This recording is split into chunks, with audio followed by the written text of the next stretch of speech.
पूजा स्थल स्वच्छता मिशन। जी हां, देखिए लगातार हम देख रहे हैं तमाम मंत्रियों को, नेताओं को, वो अलग अलग मंदिरों में पहुंच रहे हैं और मंदिर की साफ सफाई कर स्वच्छता का एक बड़ा संदेश दे रहे हैं। बहुत कम वक्त बचा है जब अयोध्या में रामलला प्राण प्रतिष्ठा समारोह हम सभी देखेंगे, लेकिन उससे पहले तमाम जो मंत्रीगण हैं अलग अलग मंदिरों में पहुंचकर साफ सफाई कर रहे हैं और लोगों से भी यही अपील की जा रही है। देखिए इस रिपोर्ट में।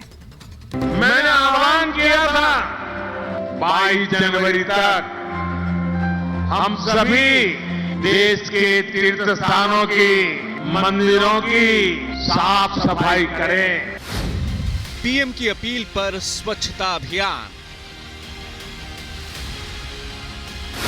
धर्मस्थलों की साफ सफाई में जुटे लोग। प्राण प्रतिष्ठा से पहले जोरदार अभियान। नासिक में पीएम मोदी ने श्री कालाराम मंदिर में साफ सफाई कर देश को रामलला की प्राण प्रतिष्ठा से पहले धर्मस्थलों में साफ सफाई का बड़ा संदेश दिया। पीएम मोदी ने नासिक के मंदिर में पोछा लगाकर स्वच्छता अभियान की अलख जगाई। पीएम ने 22 जनवरी से पहले मंदिरों और धर्मस्थलों की स्वच्छता पर जोर दिया। मैं देशवासियों से फिर अपना आग्रह दोहराऊंगा कि राम मंदिर में प्राण प्रतिष्ठा के पावन अवसर के निमित्त देश के सभी मंदिरों में, सभी तीर्थ क्षेत्रों में स्वच्छता अभियान चलाएं, अपना श्रमदान करें। पीएम मोदी के आह्वान पर बीजेपी के दिग्गज नेताओं ने मंदिरों में स्वच्छता अभियान में हिस्सा लिया। बीजेपी अध्यक्ष जेपी नड्डा आज दिल्ली में संत गुरु रविदास मंदिर पहुंचे और स्वच्छता अभियान में शामिल हुए।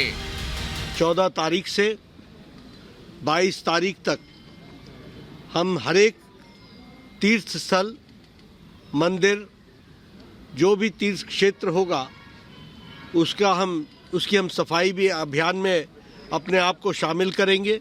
गुरु संत रविदास जी के ऐतिहासिक मंदिर से यहाँ से प्रारंभ किया और मुझे यहाँ स्वच्छता अभियान में भाग लेने का सौभाग्य प्राप्त हुआ। जेपी नड्डा के अलावा यूपी सीएम योगी आदित्यनाथ ने आज अयोध्या में स्वच्छता अभियान में हिस्सा लिया।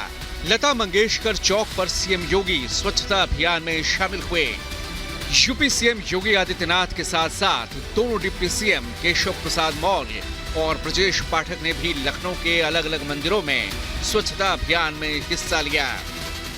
लखनऊ में दक्षिण मुखी हनुमान मंदिर के प्रांगण में आज लखनऊ के हम सब कार्यकर्ताओं ने सफाई अभियान चलाया है और हम पूरे प्रदेश के कार्यकर्ताओं से अपील करते हैं कि सभी मंदिरों में जाकर इस प्रकार का व्यवस्थित सफाई अभियान लगातार चलाएं। बीजेपी के दिग्गज नेताओं के साथ साथ राज्यों के मुख्यमंत्री भी स्वच्छता अभियान में शामिल हो रहे हैं। सीएम पुष्कर सिंह धामी ने नैनीताल में कैंची धाम जाकर श्रमदान दिया, तो वहीं गुजरात के सीएम भूपेंद्र पटेल ने गांधीनगर में स्वच्छता अभियान में हिस्सा लिया। वहीं धर्मेंद्र प्रधान ने ओडिशा के अंगुल में स्वच्छता अभियान में अपना श्रमदान दिया। जाहिर है रामलला की प्राण प्रतिष्ठा से पहले देश भर के मंदिरों में पीएम मोदी के आह्वान पर स्वच्छता अभियान जारी है। एक तरफ अयोध्या में प्राण प्रतिष्ठा से जुड़े कार्यक्रमों की जोरदार तैयारियां हैं, तो वहीं देश भर के मंदिरों में स्वच्छता अभियान का जोर है। जाहिर है रामलला के नए घर में विराजमान होने से पहले मन मंदिर की स्वच्छता पर पूरा जोर है। एक तरफ पीएम 11 दिनों के विशेष अनुष्ठान में लगे हैं, तो वहीं मंदिरों में स्वच्छता अभियान भी जारी है। Bureau report, Republic Bharat.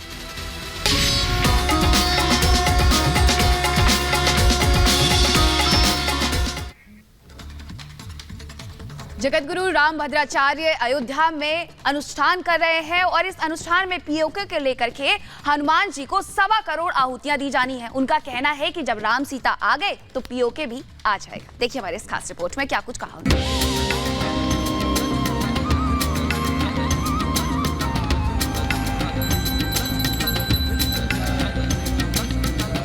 Ramlala के स्वागत के लिए अयोध्या तैयार है। राममय है राम नगरी, चारों ओर उमंग का रंग है, विकास की बहार है और प्राण प्रतिष्ठा की तैयारियां जोरदार हैं। रामलला के स्वागत के लिए प्राण प्रतिष्ठा कार्यक्रम के लिए अयोध्या में यज्ञ की शुरुआत हो चुकी है। 22 जनवरी तक अयोध्या में प्राण प्रतिष्ठा कार्यक्रम के लिए यज्ञ का आयोजन किया जाएगा। इस बीच अपने 75वें जन्मोत्सव कार्यक्रम के लिए अयोध्या पहुंचे जगत गुरु राम भद्राचार्य ने राम मंदिर आंदोलन और पाक अधिकृत कश्मीर को लेकर बड़ा बयान दिया है। जगत गुरु संत राम भद्राचार्य ने उम्मीद जताई है कि जब हनुमान जी सीता जी को वापस लौटा सकते हैं तो पीओके भी जल्द वापस आएगा। हनुमान जी सीता जी को जब लौटा सकते हैं तो पाक अधिकृत कश्मीर को भी लौटा सकते हैं। अयोध्या की धरती से जगत गुरु राम भद्राचार्य ने ऐलान कर दिया कि अब पीओके को भारत का हिस्सा बनने से कोई नहीं रोक सकता। पीओके जल्द हमारा होगा का ऐलान जगत गुरु राम भद्राचार्य ने अयोध्या की धरती से किया। हनुमान जी की कृपा से ये कार्य सिद्ध हो, इसके लिए अयोध्या में कल से हनुमान जी को 1.25 करोड़ आहूतियां दी जाएंगी।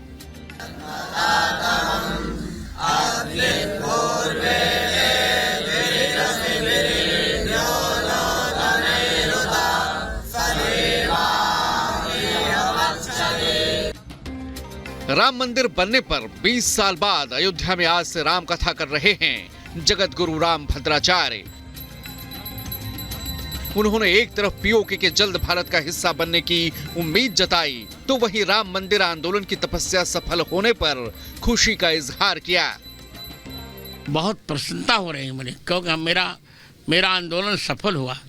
कितना हम लोगों ने त्याग किया था, 2 लाख हिंदुओं ने बलिदान दिया, तब यह वरदान प्राप्त हुआ है। मैं स्वयं जेल गया, पुलिस के डंडे खाए, नज़रबंद हुए और कोर्ट में गवाही दी। आज हमारी सारी सब तपस्या पूरी हुई। कहते हैं भगवान के घर देर है अंधेर नहीं। पीओके को भारत में वापस लाना देश का संकल्प है और अब मजबूत संकल्प के सिद्धि की बारी है। Bureau report, Republic Bharat.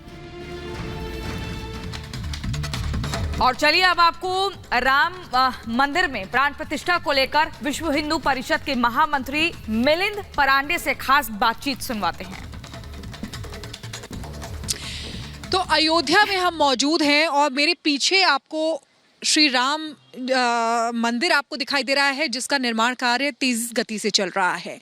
लेकिन ऐसे में वीएचपी की क्या भूमिका है, हमारे साथ बात करने के लिए हैं वीएचपी के केंद्रीय महामंत्री मिलिंद परांडे जी। बहुत बहुत स्वागत है सर आपका रिपब्लिक भारत में। मैं ये जानना चाहती हूँ, इस समय पूरा देश जो है हर्षोल्लास से भरा हुआ है। हर कोई इस दिन का सदियों से इंतजार कर रहा था। वो दिन आ गया है 22 जनवरी का, जब रामलला अपने नए भवन में विराजमान हो जाएंगे। लेकिन इसमें वीएचपी की क्या भूमिका है हमारे दर्शकों? ऐसा है कि राम जन्मभूमि के आंदोलन का नेतृत्व पूज्य संतों के मार्गदर्शन में विश्व हिंदू परिषद ने किया। माननीय अशोक जी उस समय थे और उसके बाद में अभी जब इसका निर्णय आ गया और मंदिर के निर्माण का भी कार्य हुआ है, तो इसके लिए जो बहुत बड़ा समर्पण अभियान चला, तो उसके लिए भी समाज में जाकर तीर्थ क्षेत्र की सारी व्यवस्था को मदद करने का काम विश्व हिंदू परिषद ने किया।